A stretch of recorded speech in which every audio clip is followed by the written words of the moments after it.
Yay! So here we are. We have finished our piece.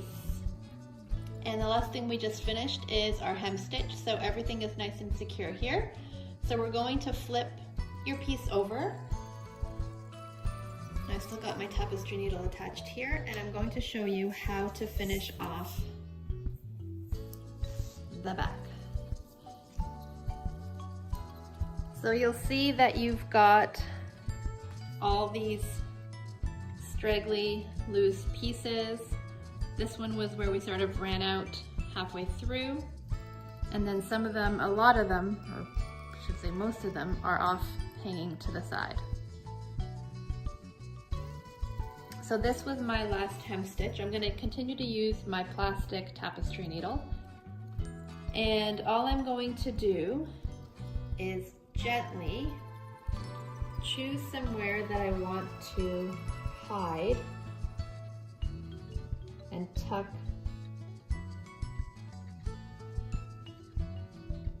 that loose strand into. I don't want to pull too tight.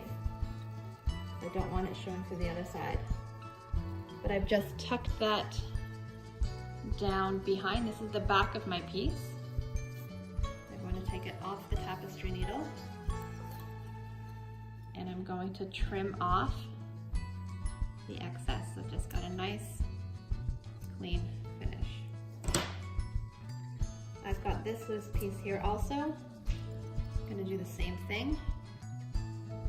This is why I was always suggesting to have a 2-inch tail, not a 1 inch, because that's not going to be enough. You might become frustrated.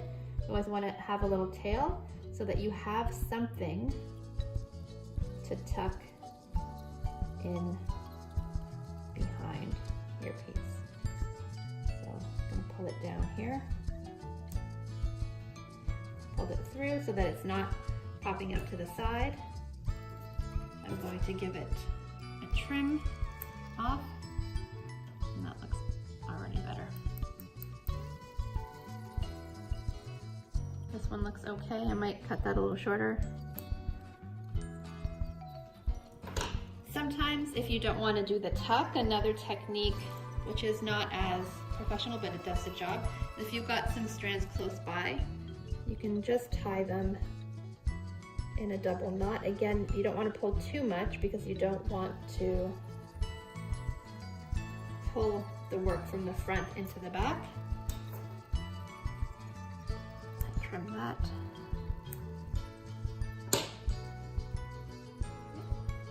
So you kind of get the idea. The roving is a little bit trickier because you can't really thread it on. So sometimes you can thread it on, but sometimes I just do a little twist and I just tack it or tuck it somewhere behind. Actually, I think this one I might.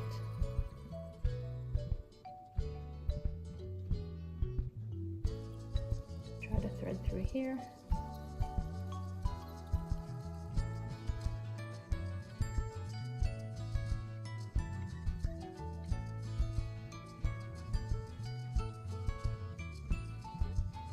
And I just want to tuck it somewhere where it's going to be secure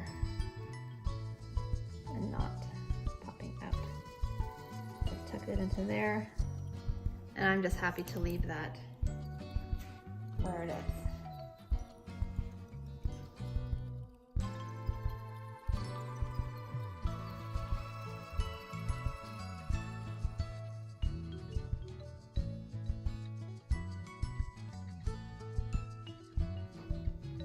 So there is my back. I've got all my ends tucked and trimmed, so it's looking nice and neat.